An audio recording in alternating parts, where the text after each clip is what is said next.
Eu sou Barrabás. Hoje é o dia que alguém vai ser libertado. Mas não vai ser eu. Nunca será eu. Porque eu sou Barrabás. Aquele que é chamado de rebelde, notório, ladrão, assassino. Vai haver um julgamento lá fora hoje. O povo vai pedir para alguém ser libertado. Mas não será eu. Nunca será eu. Porque eles me conhecem. Eu sou Barrabás. Eu já vi o que fazem com pessoas como eu. O som dos pregos na madeira assombram os meus sonhos. As lascas de madeira nas minhas costas de rude cruz. Hoje alguém vai sair livre daqui, sem grilhão, sem correntes. Mas para mim será a marcha da morte. Pessoas como eu não ganham liberdade, elas ganham cruz.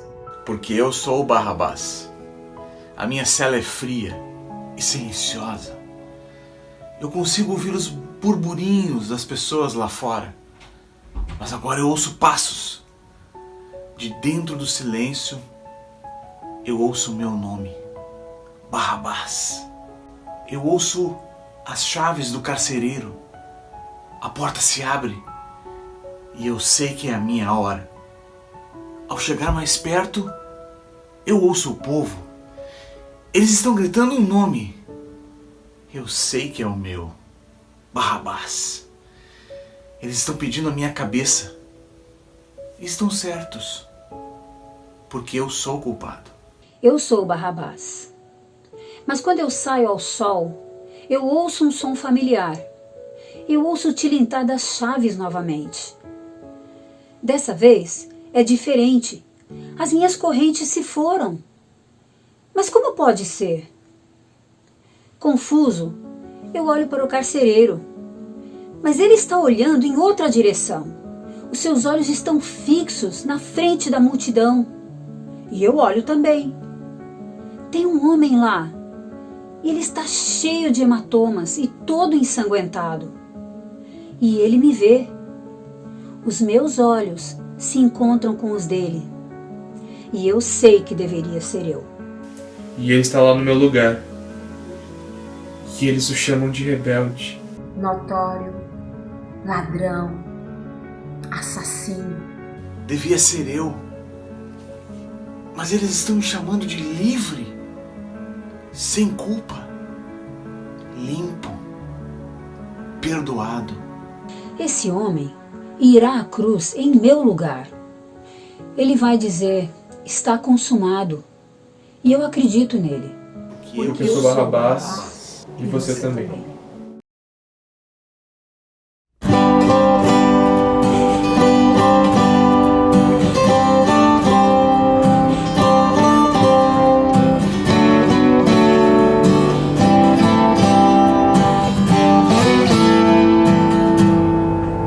Rude cruz se erigiu, belo dia fugiu, revelando vergonha e pavor. Mas eu amo a Jesus, que morreu nessa cruz, dando a vida por mim.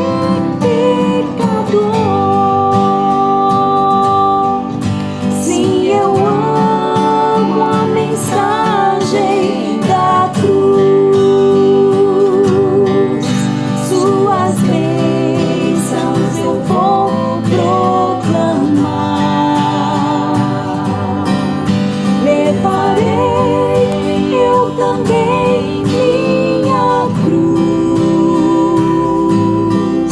até por uma coroa trocar.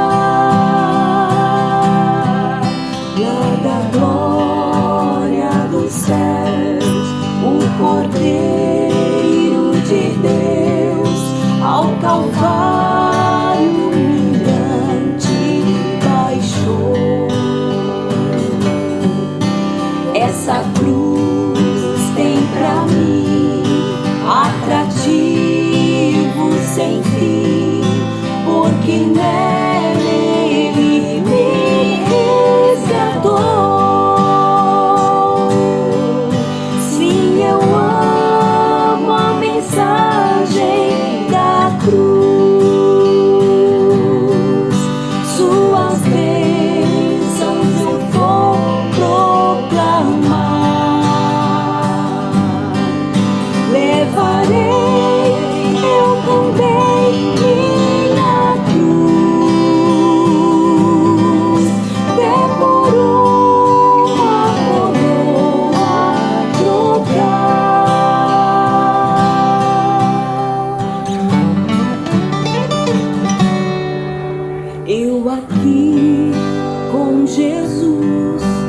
a vergonha da cruz.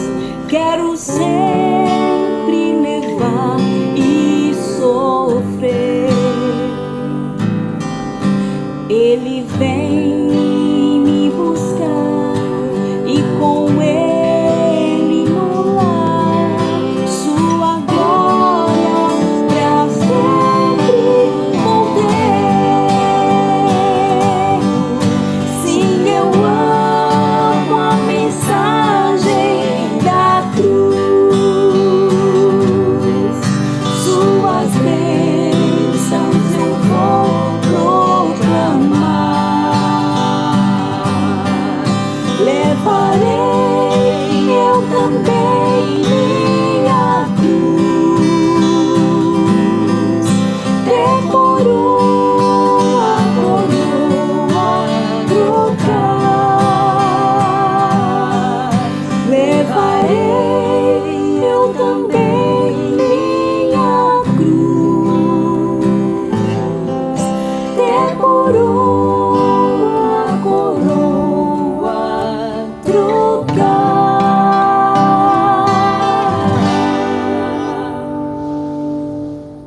Bom dia, estamos iniciando um culto especial, Sexta-feira da Paixão. É engraçado como talvez essa sexta-feira para você e para mim sejam normais para o que nós estamos vivendo. Estamos em casa, talvez de pijama. Não tem muitas coisas sendo organizadas no momento, mas a verdade é que há praticamente 2000 anos atrás houve uma sexta-feira diferente, da qual não só os seus pecados foram pagos, o preço deles, mas os meus também. Uma sexta-feira onde Jesus entregou a sua vida por você e por mim. E é sobre essa sexta-feira que nós vamos recordar nesse culto. Logo depois da mensagem, teremos a ceia também. Então separe os elementos para você participar dela também. Mas certamente será um culto especial e te convido a participar dele junto conosco.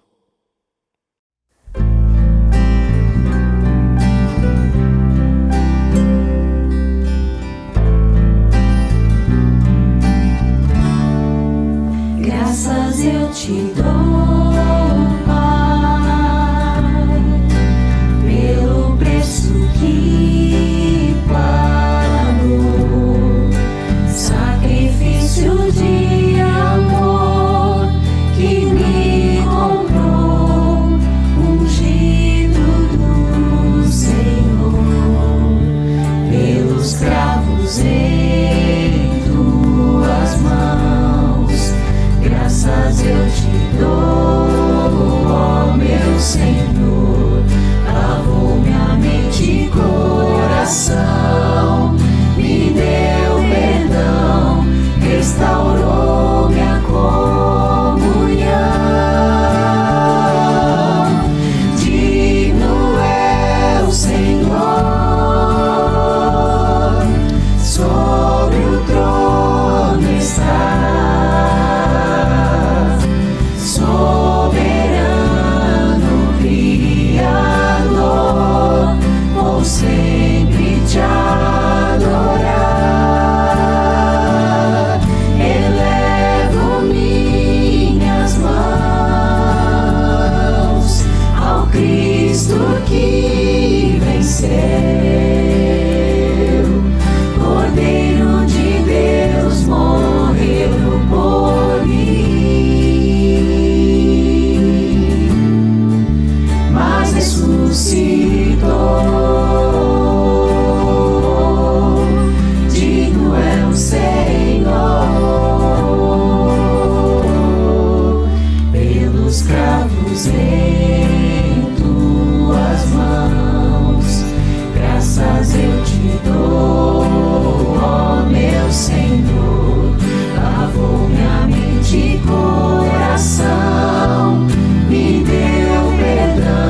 feridas são estas nas tuas mãos? Que feridas são estas nos pés? São feridas com que fui ferido em casa de amigos meus. Que feridas são estas nas tuas mãos? Que feridas são estas nos pés? São feridas com que fui ferido por te amar até o fim. Quanta dor causei ao meu Jesus, sofrimento amargo lá na cruz. Essa é a história desse amor sem par. Não me cansarei de perguntar: que feridas são estas nas tuas mãos? Que feridas são estas nos pés? São feridas com que fui ferido em casa de amigos meus. Que feridas são estas nas tuas mãos? Que feridas são estas nos pés? São feridas com que fui ferido por te amar até o fim.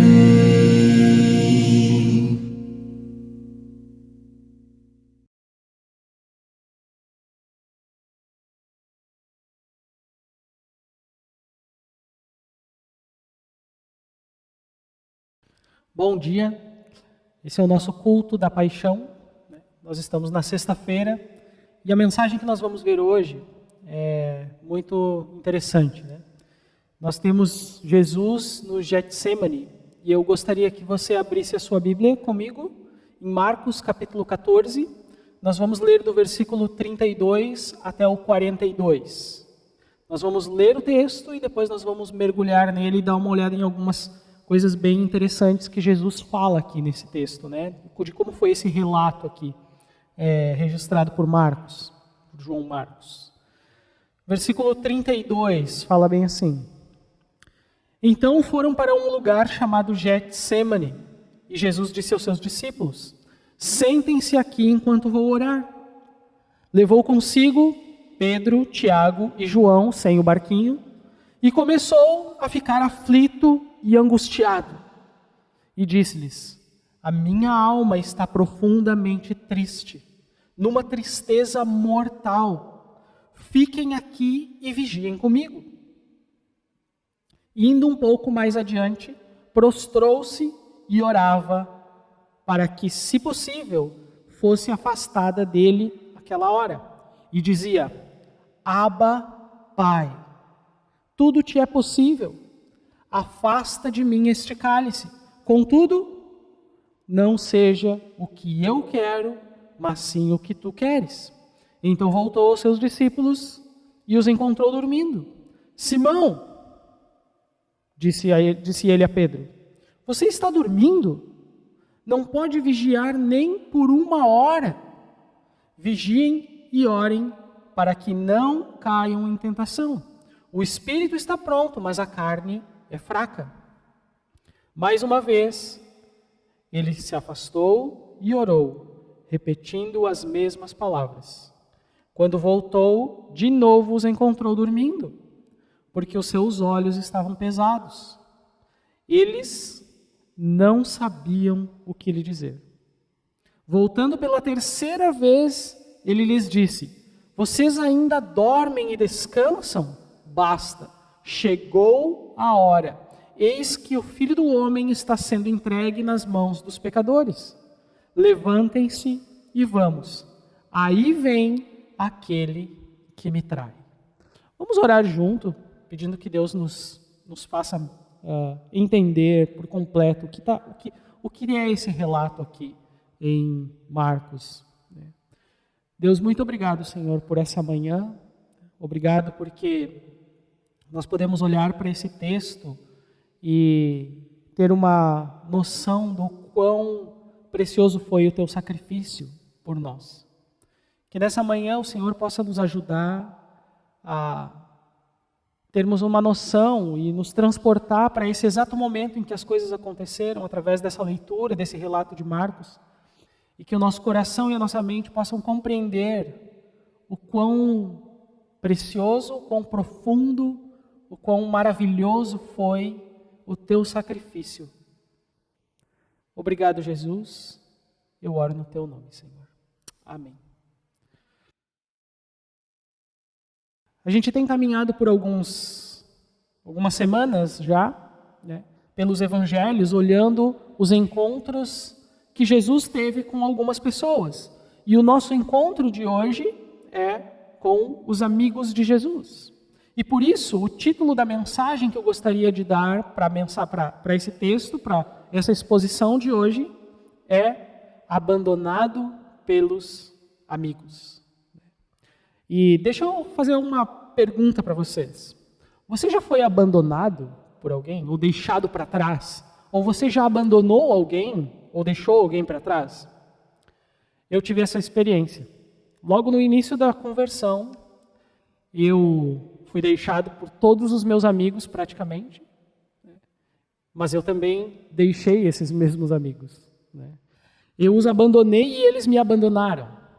Foi um abandono mútuo, se é que eu posso assim dizer. Eles me deixaram porque eles não estavam entendendo o que estava acontecendo comigo, essa transformação que estava acontecendo dentro de mim. Eu tinha 19 anos na época e eu me encontrei com Jesus. Eu os deixei porque eles não estavam seguindo na mesma direção que eu estava indo a partir daquele momento. Eu estava indo na direção de Jesus. E por óbvio, eles não estavam caminhando na mesma direção em que Jesus estava. Eu cheguei em um ponto da minha vida em que eu tive que optar entre seguir Jesus ou seguir os meus amigos. E naquele momento eu tive que abandonar cada um deles, todos eles, na verdade. Mas o título da mensagem de hoje é Abandonado pelos Amigos. Agora, olhando para o texto em que nós acabamos de ler, olhando para esse texto aqui, os últimos dias de Jesus, eles foram de muitos ensinamentos, de muitas demonstrações de amor, de comprometimento e de entrega.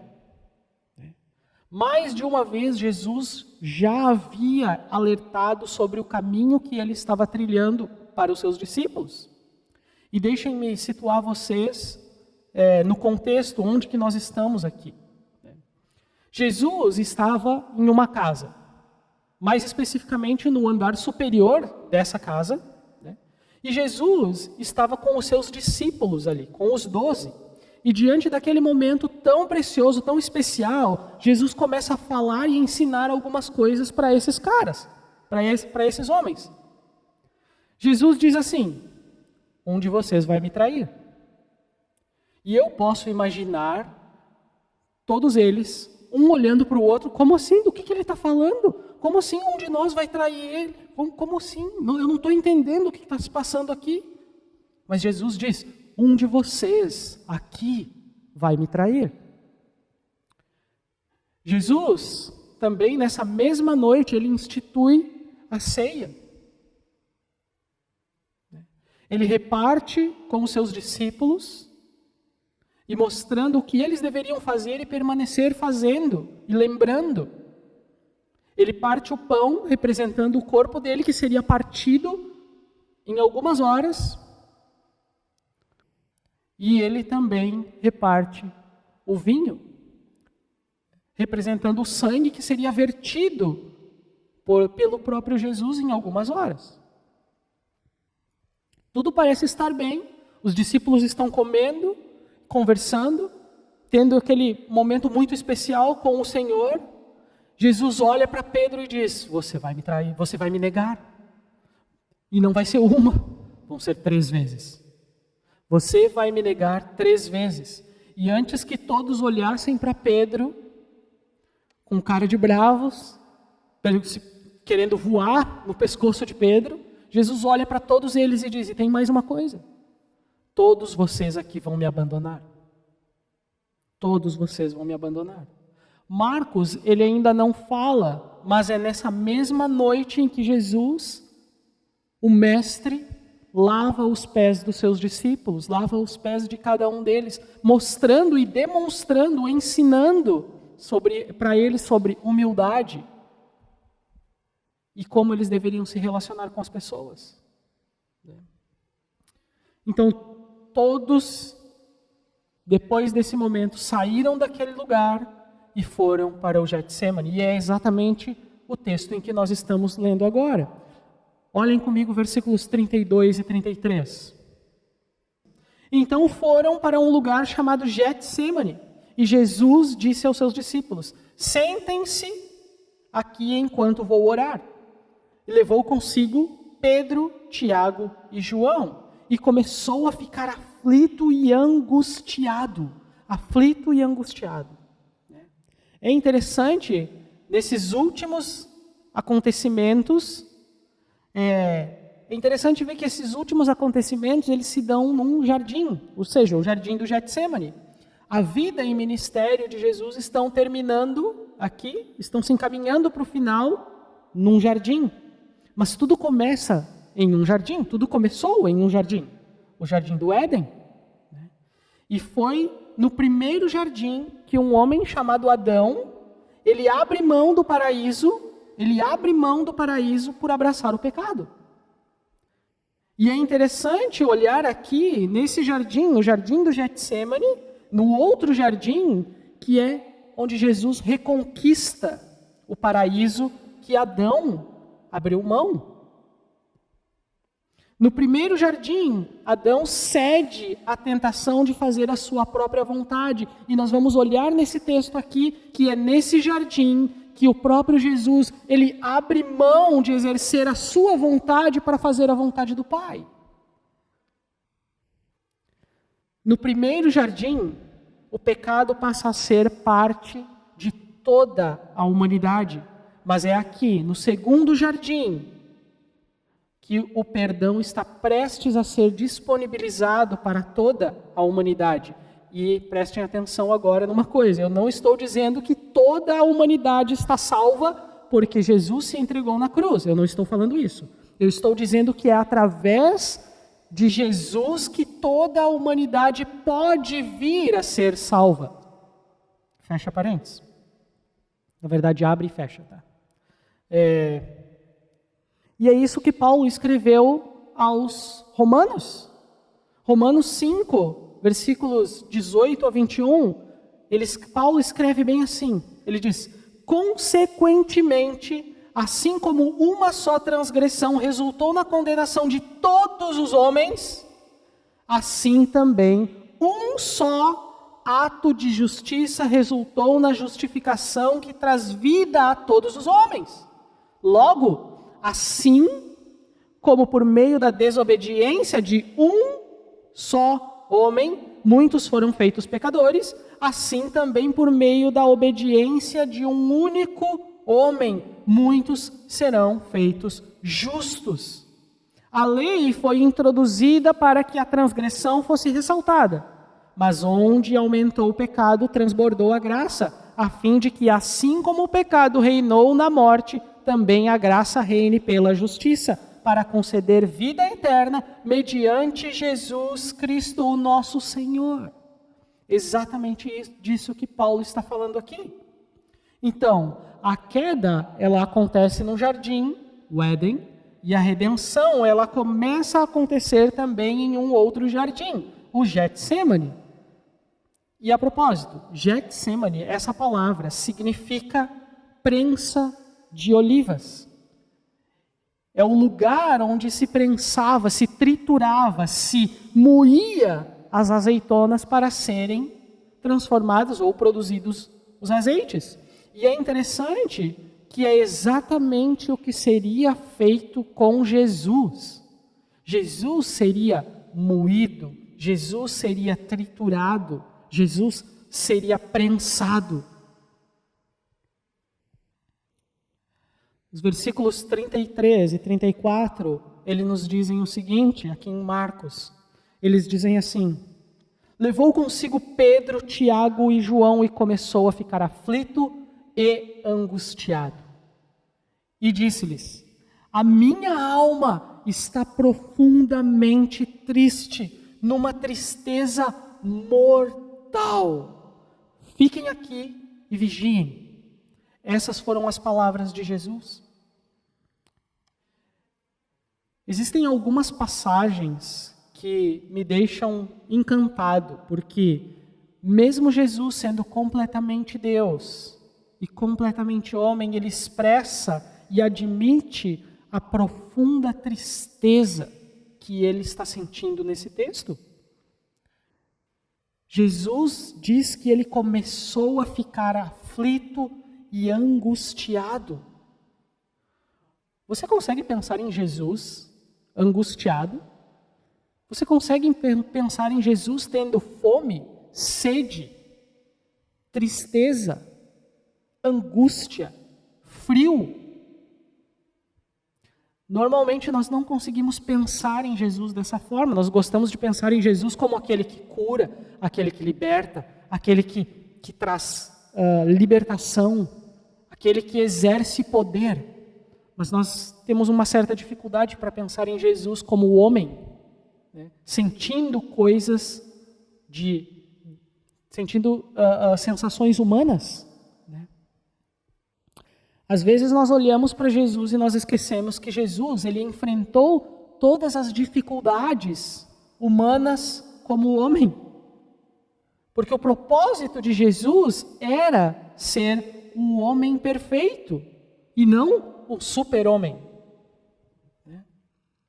Às vezes, nós cristãos tomamos, ou pelo menos tentamos assumir a responsabilidade de sermos super-homens, super-mulheres, super-crentes, super-cristãos, super-espirituais.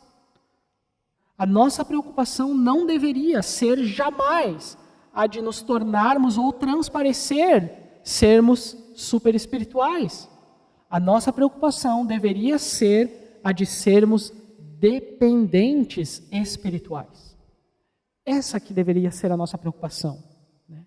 E me preocupa muito quando eu ouço algumas pessoas que têm bebido de algumas doutrinas, alguns ensinamentos que dizem: o cristão ele não passa por dificuldades. O cristão o cristão que tem fé, ele não tem dúvida. Ele não tem dúvida. Ele tem a certeza dentro dele. O cristão que tem fé, ele não passa por momentos de angústia. Jamais. Né? Só que aí nós nos deparamos com um texto como esse, em que o próprio Jesus diz: eu estou aflito, eu estou angustiado. E aí a gente tem um problema. Como que a gente vai explicar isso? Como que um cristão, se o próprio Senhor passou por momentos como esse, como que nós não vamos passar? Né?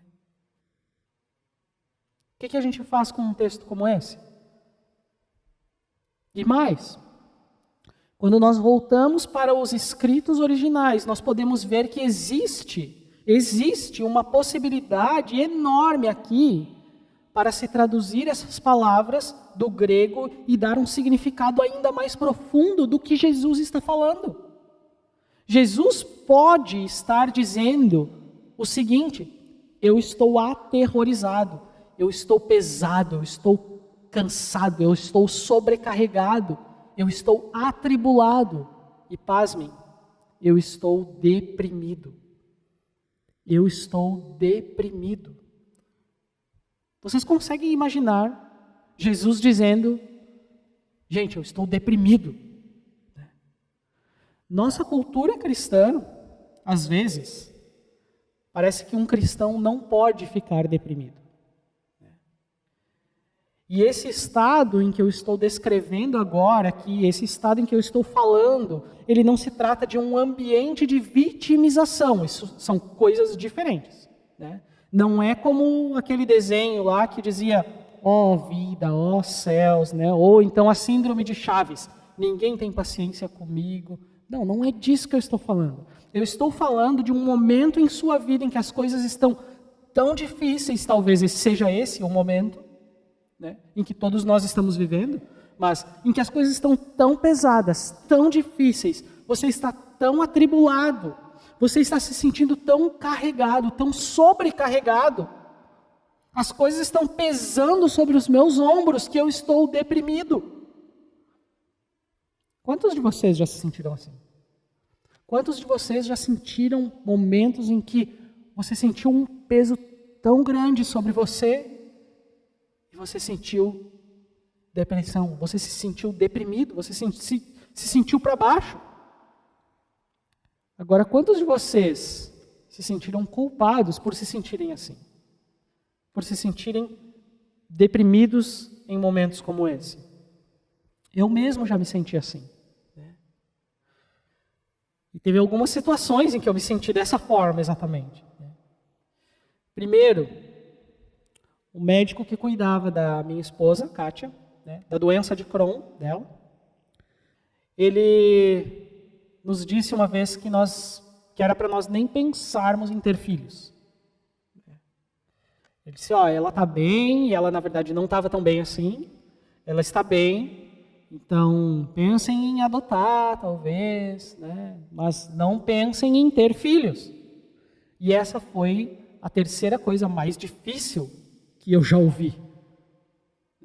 Depois, nós descobrimos que a Kátia estava grávida, nós trocamos de médico nesse meio período, e a médica que passou a tratar dela hoje, que cuida dela até hoje há mais de 10 anos, né, quase 10 anos, ela disse, não, ela pode engravidar, mas ela tem que estar bem. E nós descobrimos que ela estava grávida no meio do tratamento. Né? E no mesmo dia em que nós descobrimos que ela estava grávida, nós descobrimos que ela estava com tuberculose. Né? E essa foi a segunda coisa mais difícil que eu já ouvi na minha vida. Né? Agora, logo depois disso, antes que você pense, qual foi a primeira? Tem a primeira ainda. Né?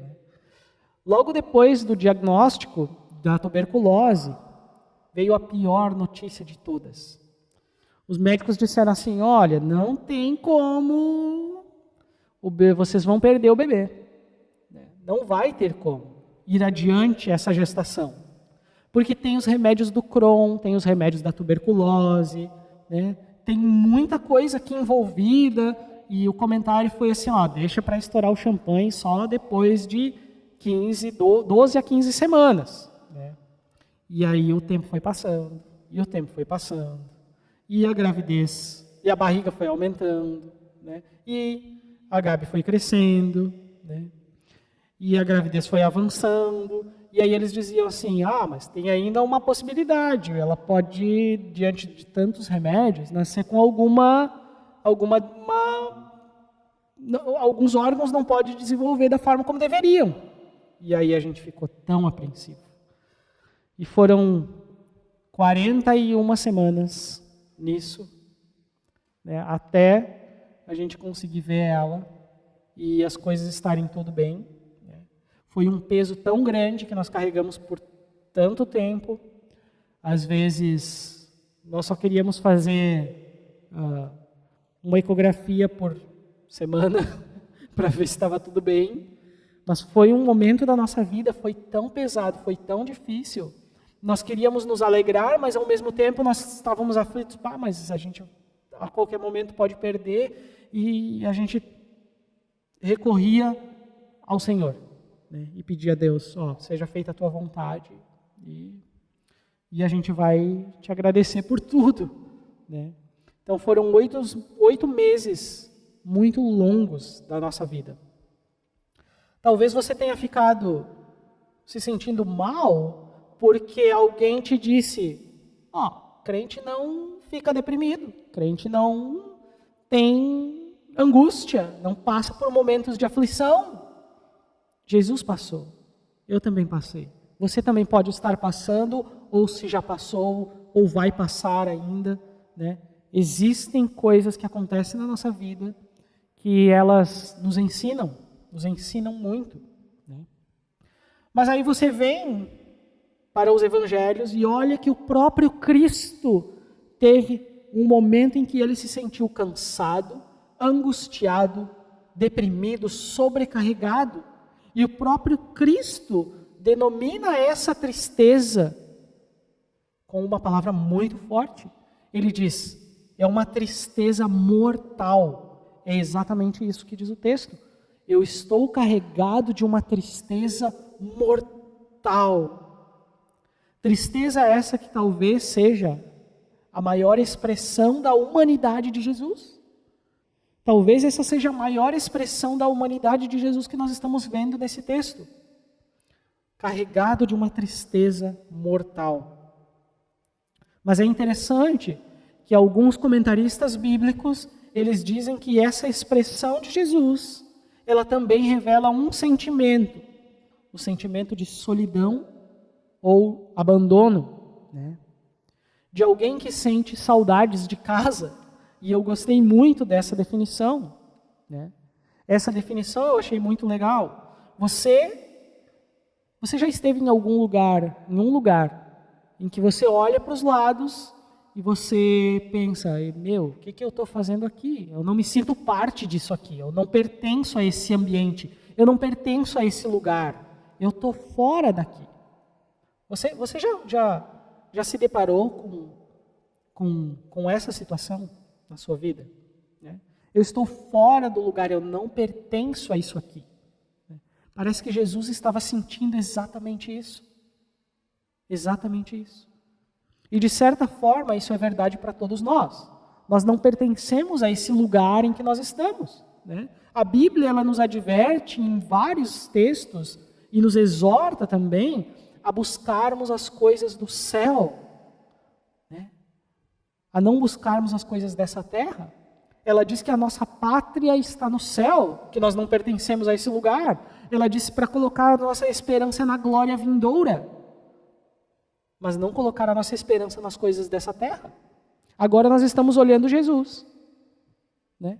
Que em essência não está almejando nesse momento, que está almejando nesse momento estar com o Pai. Jesus sempre esteve com o Pai. E ele deixou de estar com o Pai para viver como homem nessa terra. Mesmo andando nessa terra, ele não esteve separado do Pai, ele sempre esteve com o Pai. E agora Jesus está afligido, aflito, né? E isso está lhe causando uma angústia mortal.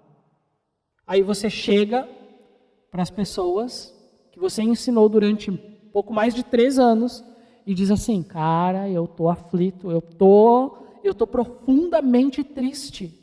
Fiquem aqui um pouquinho comigo e orem comigo durante um tempo, durante 1 hora. Você consegue fazer isso? Você pode fazer isso? Né? Parece que os discípulos não tinham a real noção do que Jesus estava falando para eles naquele momento.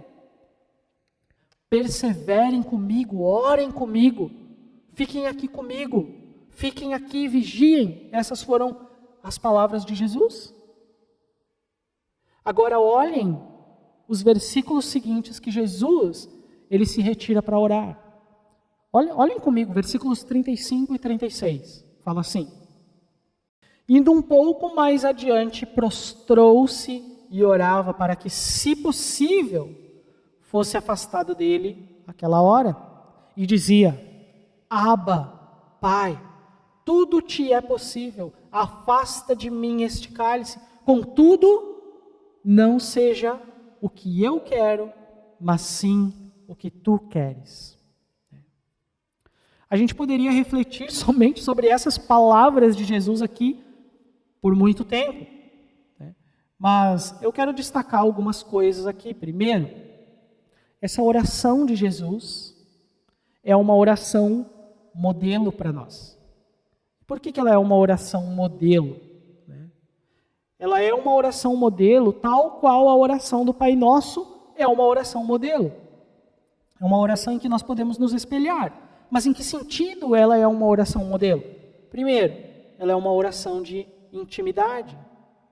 Olhem a expressão que Jesus usa para se referir ao Pai. Ele diz, Abba, Abba, Abba. É uma expressão usada pelas crianças para se referir ao Pai. Papai, paizinho, papai. Minha filha de 7 anos usa essa expressão. Ela me chama papai. Papai, vamos fazer bagunça. Papai, vamos brincar de não sei o quê. Papai, vamos brincar de esconde-esconde em casa. Papai, vamos dar um susto na mamãe. Minha filha usa essa expressão para se referir a mim. E por que ela fala assim? Por que Jesus falava assim? Porque essa expressão, Abba, ela vem carregada de dependência, de intimidade. Ela vem carregada de afeição e simplicidade. E é exatamente essa a ideia aqui. Jesus está dizendo assim, ó, papai, eu estou angustiado. Papai, eu estou aflito. E Jesus continua dizendo, tudo te é possível. Tudo te é possível.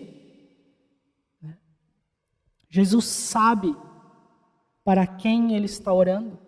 Jesus sabe para quem ele está dirigindo essas palavras. No momento de maior aflição, ele sabia para quem ele deveria recorrer.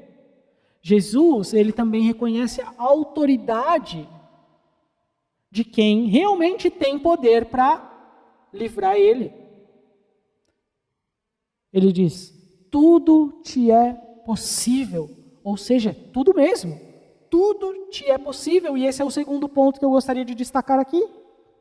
Essa oração é uma oração modelo, porque ela reconhece quem tem autoridade. Tudo te é possível. Jesus está dizendo, o Senhor é o meu Pai, o Senhor é o meu paizinho, o Senhor tem autoridade para fazer tudo isso aqui que eu estou sentindo acabar. E qual é o pensamento óbvio? Qual é o pensamento óbvio? Qual é o pedido óbvio aqui?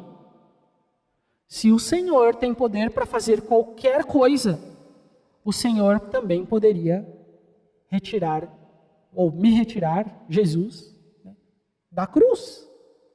Esse é o pensamento óbvio, esse é a consequência óbvia para se pensar aqui. O Senhor tem poder para tudo. Tudo te é possível. Esse seria o pedido óbvio na sequência, né? Jesus está olhando para o Pai, dizendo, Paizinho, Abba, você pode intervir nisso aqui, nessa situação, nesse momento. Agora vamos nos colocar nessa história aqui. Vamos nos colocar aqui, exatamente nesse ponto. Quantos de vocês são pais? Mesmo quem não seja pai, talvez seja filho. Não, talvez não, com certeza é filho. Né? Mas talvez alguns de vocês não sejam pais ainda, mas serão pais. E pensem comigo e tentem se colocar nesse exato ponto aqui. Né? Tentem se colocar no exemplo que eu vou contar para vocês. Imagina o seu filho encrencado, mas lascado mesmo.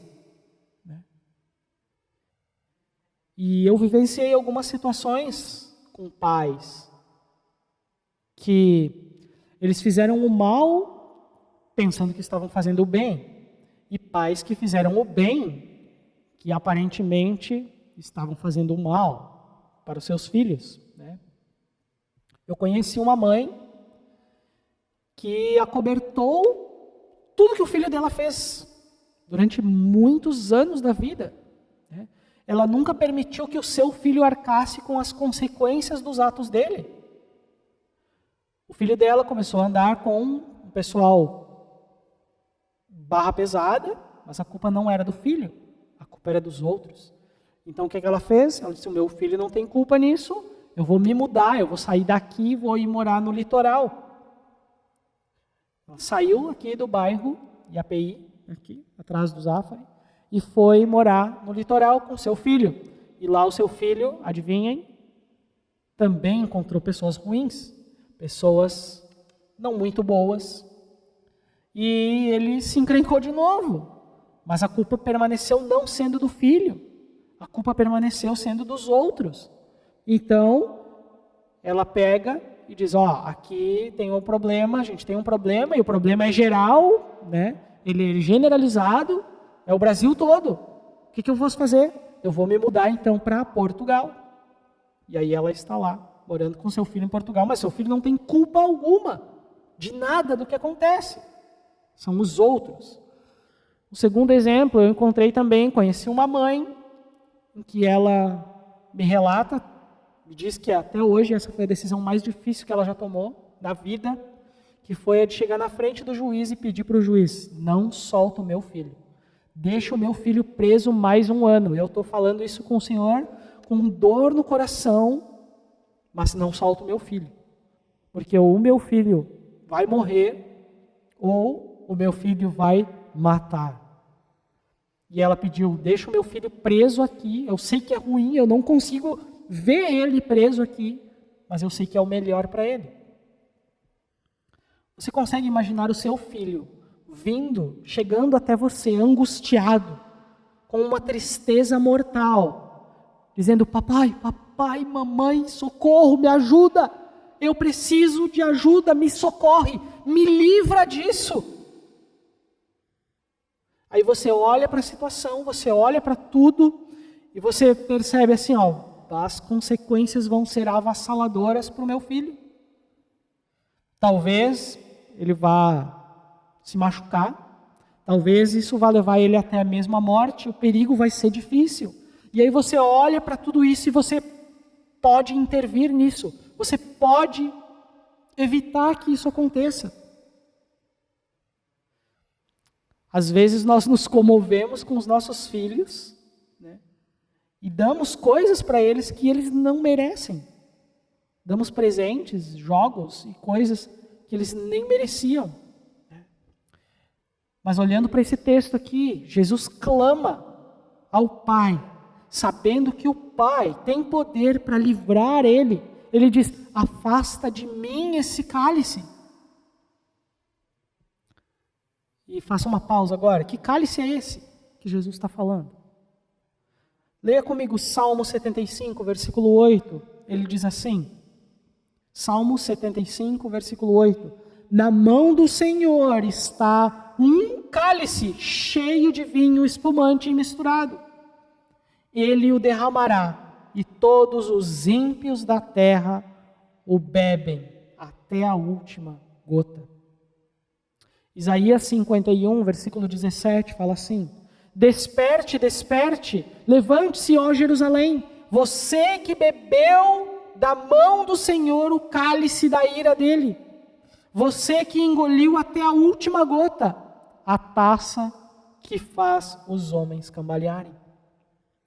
E Apocalipse 14, versículo 10, fala assim, também beberá do vinho do furor de Deus, que foi derramado sem mistura no cálice da sua ira, será ainda atormentado com enxofre ardente na presença dos santos anjos e do Cordeiro. Que cálice é esse? Que cálice é esse? Esse é o cálice do julgamento de Deus, a ira de Deus sobre as nações, o juízo de Deus sobre a humanidade. É o juízo de Deus sobre todo o pecado de todos os homens ao longo de toda a história. São todos os pecados que foram cometidos, todos os pecados que serão cometidos, os nossos pecados, antes mesmo de nós nascermos e até morrermos. Todos esses pecados, eles então são lançados sobre os ombros de Jesus. E a ira de Deus seria então derramada sobre o seu próprio Filho. Não sobre os pecadores, mas sobre o Filho de Deus, sobre Jesus. Agora fica mais fácil entender por que essa é uma oração de angústia. Por que essa é uma oração angustiante. No Evangelho de Lucas, ele descreve essa cena dizendo que a pressão era tão grande, era tão forte, sentida por Jesus, que ele suava gotas de sangue. A angústia era tão grande que ele suava gotas de sangue.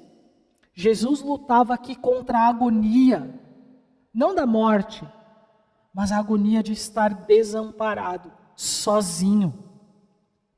Jesus sabia que iria proferir a frase de maior desespero dele. Ele diria: meu Deus, por que me desamparaste? Essa seria a frase de maior angústia de Jesus. Jesus não estava aterrorizado por causa dos espinhos, dos pregos que seriam pregados nas mãos, nos pés, ou porque ele seria desfigurado, surrado, torturado. Jesus não estava angustiado por isso. Jesus estava angustiado porque por um breve momento, por menor que fosse, ele estaria separado do Pai. Ele estaria longe do Pai, separado do Papai, separado do Abba.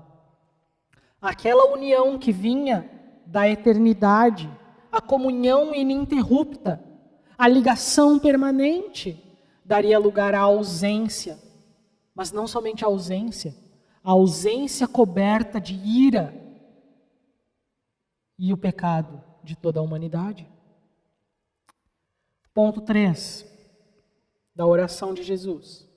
A oração de Jesus também nos diz que não há outro caminho para a salvação, a não ser a cruz de Cristo. Não há outro caminho para a salvação, a não ser a cruz de Cristo. E em épocas de politicamente correto, em épocas de pluralidade de ideias, né? Em épocas de extrema relativização da fé, dizer que somente um caminho, que existe somente um caminho, que não há salvação fora de Jesus, às vezes é perigoso, né? Soa perigoso, mas é a verdade, e a verdade ela tem que ser dita. Se houvesse qualquer outra forma de se chegar à salvação, a morte de Jesus não seria necessária. Não haveria necessidade de Jesus passar por isso. Mas não há. E a cruz de Jesus é o único caminho. Ponto 4. A oração de Jesus é também uma oração de entrega. A oração de Jesus é também uma oração de entrega. Ele diz assim: contudo, não seja o que eu quero, mas sim o que tu queres. Contudo, não seja o que eu quero, mas sim o que tu queres. Outras versões dizem que não seja feita a minha vontade, mas a tua vontade. Oração de entrega é o que todas as nossas orações deveriam ser. Mas, infelizmente, isso não é o que nós fazemos. Por vezes, nossas orações elas são mais argumentos do que entrega. Às vezes nós passamos mais tempo tentando convencer Deus, mais tempo argumentando sobre o que nós queremos, do que nos entregando na mão de Deus, ou do que nos entregando nas mãos de Deus. Normalmente nós chegamos diante de Deus com tudo pronto, com o pacote pronto já, né? O que nós esperamos é a bênção e a aprovação de Deus, porque nós já construímos tudo. Senhor, não precisa te incomodar em talvez levantar a sua mão aí do trono e mover ela na minha direção. Eu já fiz tudo, já preparei tudo aqui, já está tudo aqui, já está tudo pronto. O Senhor só precisa dizer assim, te abençoo, meu filho. Nós fechamos os olhos nas nossas orações. A gente respira bem fundo, né? Senhor, e aí a gente começa. Deus, tem essa porta aqui que o Senhor me abriu, tem esse emprego aqui que o Senhor me deu, tem essa casa aqui que também é uma possibilidade de eu comprar, tem esse carro aqui que seria show, seria assim, seria muito bom, mas Senhor, tem essa viagem aqui que eu gostaria de fazer, que eu sei que é da tua vontade, eu sei porque o Senhor sabe que eu desejo isso.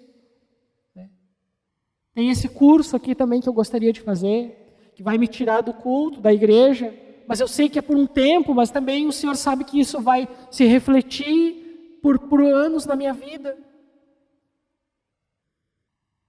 Nós já sabemos o que nós queremos, e então nós citamos apenas as palavras mágicas, como se elas fossem a chave para abrir a porta da esperança. E quem lembra da porta da esperança? O Silvio Santos vai saber do que eu estou falando. Mas, às vezes parece que nós chegamos diante de Deus já com as coisas prontas. E a gente fala as palavras mágicas, que abrem todas as portas. A gente diz, em nome de Jesus, amém. Falou em nome de Jesus, então já tá tudo certo, já era. Vai ter, então, a resposta para as orações. A gente faz isso. Nós fazemos isso, eu faço isso. Nós fazemos isso, quando na verdade o que nós deveríamos fazer era isso que Jesus está nos ensinando aqui. Contudo, não seja o que eu quero, mas sim o que tu queres. Orar é isso. Será que nós somos capazes de fazer essa oração? De fazer uma oração dessa forma? Porque essa é uma oração de fé. Essa é uma oração de alguém que realmente demonstra fé. Não é uma oração de declaração, que declara o bem para si mesmo. Porque tem gente que chama de fé o que na verdade é declaração positiva, é torcida, é pensamento positivo, é corrente do bem, talvez.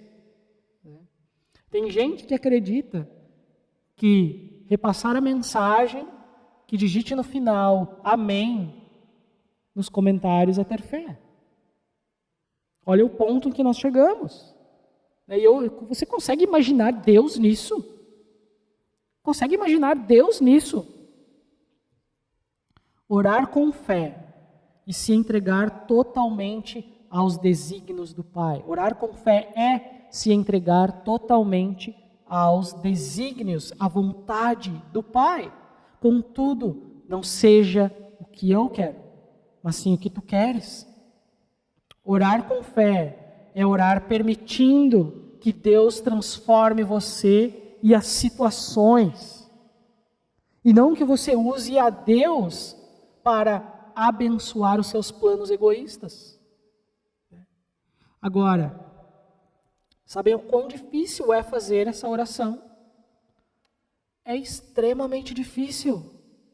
E por que é difícil? É difícil porque você perde o controle, você perde as rédeas da sua vida, você perde a capacidade de antever as situações e criar mecanismos de defesa para elas. Você passa a ser dependente da vontade de Deus quando você ora assim. Mas tem algo bom nisso. Por quê? Porque a vontade de Deus, ela é boa, perfeita e agradável. Romanos 12:2 nos diz isso. Só que às vezes nós sabemos qual é a vontade de Deus. e nós nos escondemos atrás da vontade de Deus, dizendo assim, não, eu já sei qual é a vontade de Deus para a minha vida. Não precisa falar, eu já sei qual é a vontade de Deus para a minha vida. Só que saber qual é a vontade de Deus e se submeter à vontade de Deus são coisas completamente diferentes. São coisas completamente diferentes. Aí você olha para Jesus fazendo a vontade de Deus e isso está levando ele ao sofrimento. E aí você pensa, puxa, fazer a vontade de Deus pode me levar ao sofrimento? Sim, porque o sofrimento, ele é pedagógico. O sofrimento é pedagógico. Olhem comigo o que o escritor de Hebreus escreveu em Hebreus 5, versículos 7 a 9. Durante os seus dias de vida na terra, Jesus ofereceu orações e súplicas em alta voz e com lágrimas, aquele que o podia salvar da morte, sendo ouvido por causa da sua reverente submissão. Embora sendo filho, ele aprendeu a obedecer por meio daquilo que sofreu. E uma vez aperfeiçoado, tornou-se a fonte de eterna salvação para todos que lhe obedecem. O sofrimento de Jesus foi pedagógico para os discípulos e é para nós também. O sofrimento que nós passamos, ele é pedagógico e nos faz crescer também. Existe um privilégio em sermos esmagados, em sermos moídos por Deus. O privilégio é porque em meio ao tamanho sofrimento, nós aprendemos, nós somos ensinados, nós aprendemos coisas. E eu vou falar uma coisa para você, bem séria aqui. Nós, como igreja, estamos passando por um período de grande sofrimento. Nós temos poucas pessoas, às vezes servindo nos ministérios. Faltam recursos para fazer mais do que nós temos feito. E olha que nós temos feito. Nós estamos na fase, nós estamos ajudando no contraturno de escolas aqui do lado. Nos faltam pessoas para fazer isso também. E algumas pessoas se sentem sobrecarregadas. Porque é a mesma pessoa que está aqui aos domingos, às vezes cantando, no domingo seguinte ela está na recepção, no outro domingo ela está lá em cima cuidando das crianças, ajudando no com de criança. Às vezes nos faltam recursos. E eu não falo financeiros, eu falo humanos. Nos faltam recursos humanos. E aí a gente pode olhar para tudo isso de duas formas. Primeiro, mas olha só, as coisas não estão sendo feitas assim como deveriam ser feitas, então eu vou procurar outra igreja e vou sair daqui. Eu vou procurar outra igreja. Ou algumas coisas não estão tão bem organizadas assim. Se você pensa assim, significa que você não está disposto a ajudar em nada. Nem a aprender durante esse período de sofrimento. E muito menos a ajudar a aliviar o fardo de outras pessoas. Ou o fardo do seu irmão. Essa é uma opção. Segundo, você pode olhar para tudo isso e aprender que você pode ajudar. Que você pode servir. Que você pode descobrir que Deus está te despertando dons. Dons que Ele já lhe deu. Você pode contribuir para um período de sofrimento dos irmãos, para que esse período dure menos. Você pode fazer isso. Duas formas você pode olhar para isso de duas formas. E sabem,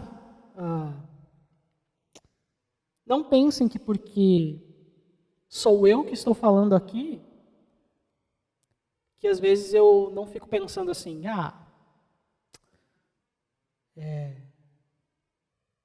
tem dias que eu não estou a fim de fazer o meu trabalho. Tem dias que eu não estou a fim de ir lá na fase. Tem dias que eu não estou afim de ouvir sofrimento dos outros. Tem dias que eu estou afim de curtir o meu sofrimento. Tem dias que eu não quero ouvir os guris falarem nada para mim. Tem dias que eu não quero pisar lá. Tem dias que eu quero... A única coisa que eu quero é chegar em casa, fazer uma canjinha, sentar com a minha família e só ficar ali, ouvindo, brincando, rindo, talvez jogando um joguinho. Né? Agora, olhem somente uma coisa. Eu sei que essa não é a mensagem, não é uma mensagem muito fácil de digerir. E não me surrem por isso. Tá?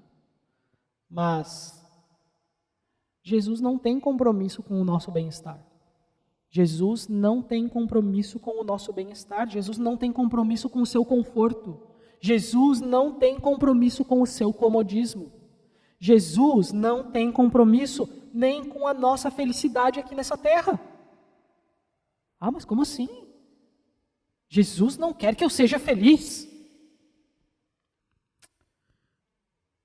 Se você viveu uma vida infeliz nessa terra, mas lá no final você for salvo, já valeu a pena. Valeu a pena todo esse sacrifício pelo qual Jesus está passando e que nós estamos lendo aqui agora, nesse momento. Por 3 vezes Jesus ora da mesma forma. Por 3 vezes Jesus ora da mesma forma. Afasta de mim esse cálice. Contudo, não seja o que eu quero, mas o que tu queres. Mas o que tu queres. E o que os discípulos estavam fazendo? Dormindo. Dormindo. Versículos 37 até o 42 nos fala assim. Então voltou aos seus discípulos e os encontrou dormindo. Simão, disse ele a Pedro, você está dormindo? Não pode vigiar nem por 1 hora. Vigiem e orem, para que não caiam em tentação.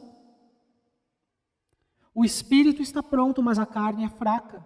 Mais uma vez, ele se afastou e orou, repetindo as mesmas palavras. Contudo, de novo os encontrou dormindo, porque os seus olhos estavam pesados, e eles não sabiam o que lhe dizer.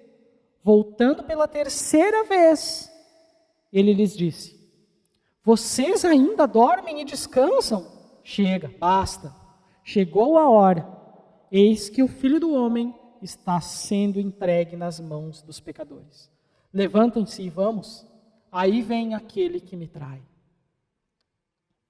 Se existe uma coisa que esse relato nos evangelhos nos mostra, é que existem lutas que nós vamos enfrentá-las sozinhos.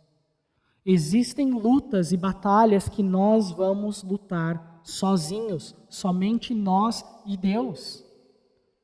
Vocês acham que é pedir muito? Quando Jesus chega para esses discípulos, para esses homens, que andaram com ele um pouco mais de 3 anos, e diz assim, ô gurizada, chega aqui, gurizada. Eu tô mal. Eu estou aflito, eu estou angustiado. Fique aqui comigo um pouco, por 1 hora, assim, vocês podem orar comigo por 1 hora. Ora comigo aqui. Eu estou mal, eu vou ali no cantinho orar, eu vou ali naquele cantinho, eu vou orar também, mas ora comigo aí, porque eu não estou bem. Será que isso é pedir muito? Será que isso é pedir muito? Será que quando nós recebemos os pedidos de oração de algum dos nossos irmãos, nos monte de grupo que nós estamos, né?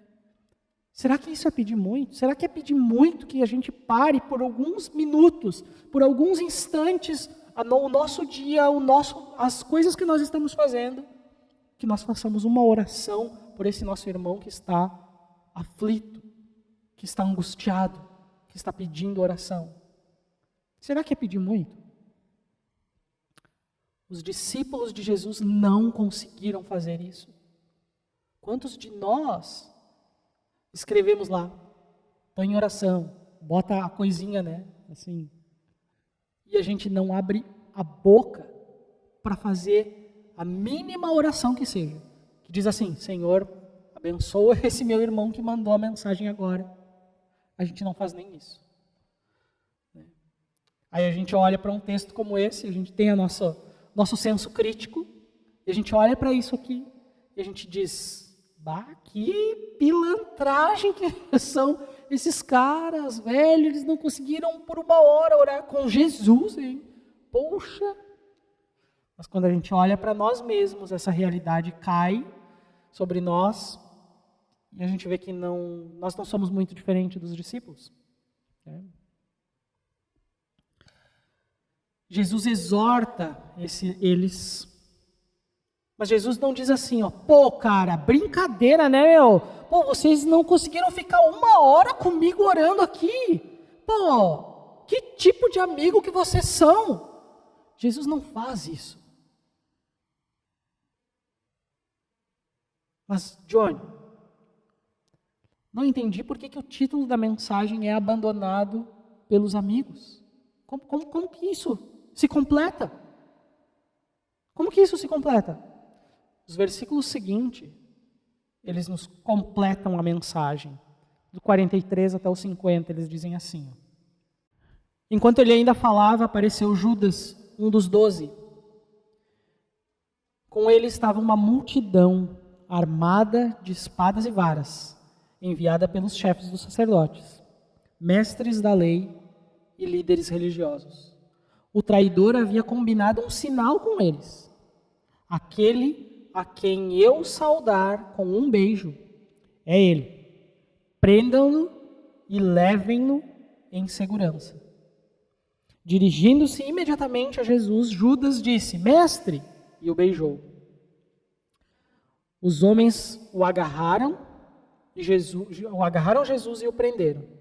Então, um dos que estavam por perto puxou a espada e feriu o servo do sumo sacerdote, decepando-lhe a orelha. Disse-lhe Jesus: estou eu chefiando alguma rebelião para que vocês venham me prender com espadas e varas?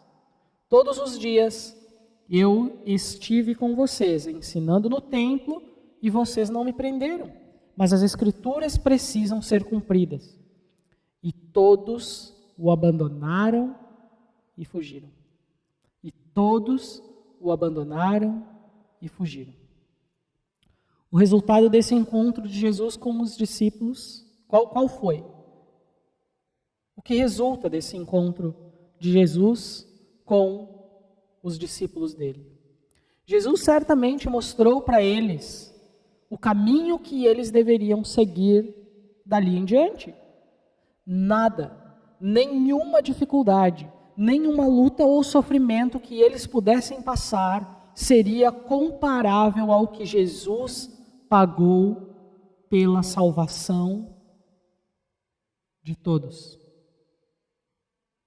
Jesus, ele não falou de sofrimento, ele sofreu. Jesus, ele não falou de abandono, ele foi abandonado. E tudo faz sentido ao estarmos aqui, louvando a Deus, adorando a Deus, celebrando o preço que Jesus pagou pelas nossas vidas, pela nossa salvação.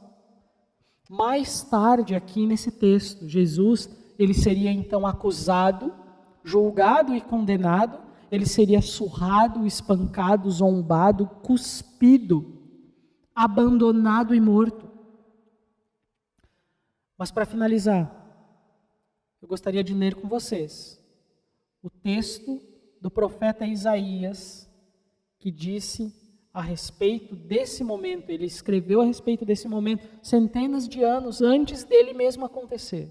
Está em Isaías 53, versículos de 5 até 10. Ele fala assim, o profeta Isaías escreve: mas ele foi ferido por causa da nossa rebeldia e esmagado por causa dos nossos pecados. Sofreu o castigo para que fôssemos restaurados, e recebeu açoites para que fôssemos curados. Todos nós nos desviamos como ovelhas, deixamos os caminhos de Deus para seguir os nossos caminhos. E, no entanto, o Senhor fez cair sobre ele os pecados de todos nós. Ele foi oprimido e humilhado, mas não disse uma só palavra. Ele foi levado como cordeiro para o matadouro, como ovelha muda diante dos seus tosqueadores, e não abriu a boca. Condenado injustamente, foi levado embora. Ninguém se importou dele morrer sem deixar descendentes, de sua vida ser cortada no meio do caminho. Mas ele foi ferido mortalmente por causa da rebeldia do meu povo. Não havia cometido nenhuma injustiça e jamais enganado alguém. Ainda assim, foi sepultado como criminoso e colocado no túmulo de um homem rico. Fazia parte do plano de Deus esmagá-lo e causar-lhe dor. Quando, porém, a vida for entregue como oferta pelo pecado, ele terá muitos descendentes. Terá vida longa e o plano do Senhor prosperará em suas mãos. Que nós possamos nos lembrar da mensagem de Jesus. Que no dia de hoje nós possamos olhar para um texto como esse e o texto que continua aqui no restante do capítulo 14 e vai para o capítulo 15 de Marcos, que nós possamos olhar para isso tudo, não com pesar, mas com um coração alegre, sabendo que Jesus, ele venceu a morte e que essa morte vencida, que esse sacrifício de Jesus, ele foi para nos dar vida, né? E uma vida que ultrapassa essa que nós estamos vivendo e caminha para a eternidade inteira, né? Amém? Que Deus os abençoe. Deixa eu finalizar com uma oração. Deus, muito obrigado, Senhor, por essa mensagem. Obrigado pelo teu sacrifício na cruz. Obrigado por nos transportar para esse texto e que podemos ver um pouco, um relance somente, do que foi o teu sacrifício por nós, do que foi o custo da salvação. Muito obrigado, Jesus, por ter feito a vontade do Pai. Obrigado por nos mostrar o caminho em que nós devemos seguir, que é o de fazer a vontade do Pai. Obrigado, Jesus, porque se hoje nós temos vida, foi porque Tu te sacrificaste por cada um de nós. Obrigado, Jesus, por tudo. Que possamos lembrar do Teu sacrifício na cruz. Em nome de Jesus. Amém. Estamos iniciando agora o nosso período de ceia. Por isso, junte a sua família e vamos cear juntos. A primeira coisa que eu queria dizer para você é que nós entendemos que a ceia do Senhor, ela é tomada por todo aquele que um dia entregou a sua vida para Jesus. Porque o objetivo dela é você examinar a si mesmo. Olha o que fala em 1 Coríntios, capítulo 11, no versículo 28. Examine-se cada um a si mesmo, e então coma do pão e beba do cálice. Ou seja, nós examinamos o nosso coração, principalmente na perspectiva se nós estamos agradando a Deus com a nossa vida ou estamos desagradando. Se nós temos um relacionamento agradável com nossos irmãos na fé ou desagradável. Essas coisas são discernidas espiritualmente. Por isso, primeiro tenha um relacionamento genuíno com Cristo e depois você pode participar da ceia. Voltando então para o texto, 1 Coríntios 11, a partir do versículo 23, diz o seguinte: Pois recebi do Senhor o que também entreguei a vocês, que o Senhor Jesus, na noite que foi traído, tomou o pão e, tendo dado graças, partiu e disse: Isso é o meu corpo, que é dado em favor de vocês. Façam isso em memória de mim. Da mesma forma, depois da ceia, ele tomou o cálice e disse: Este cálice é a nova aliança no meu sangue. Façam isso sempre que o beberem em memória de mim. Ou seja, Jesus, em meio à última refeição que tomou com seus discípulos, fez dela um símbolo. O símbolo do pão significando o seu corpo, o símbolo do corpo de Jesus que seria entregue, que hoje nós vemos da perspectiva do que já aconteceu, foi entregue por cada um de nós pelos nossos pecados. E o sangue, significado pelo suco, pelo vinho, mostrando como o sangue dele pagou o preço dos nossos pecados. A culpa que estava sobre nós foi levada diante dele. Ele então pagou o preço por nós. Se antes cordeiros, antes bodes precisavam ser sacrificados para pagar o preço dos nossos pecados, Cristo então pagou de uma vez por todas através do seu sangue. Por isso, eu queria te convidar a, nesse momento, você junto com a sua família, distribuir os elementos, o pão e o suco. Você junto com a sua família tem um tempo de olhar para o pão e lembrar do significado do corpo de Cristo entregue. Lê novamente esse texto. E o suco, o vinho, o significado dele real, do sangue de Jesus entregue por cada um de nós. Tem esse tempo, mas antes disso,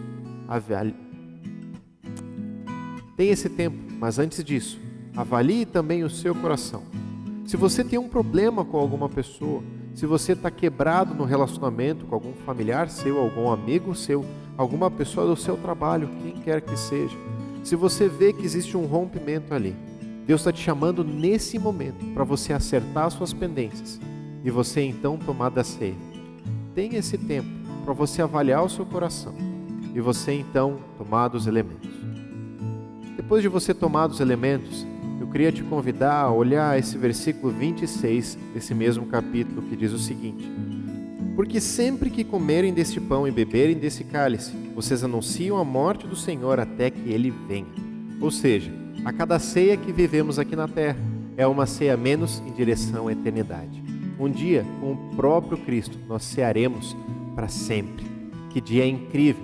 Que os nossos encontros com Jesus hoje limitados vão ser eternos um dia. Por isso, tenha essa perspectiva.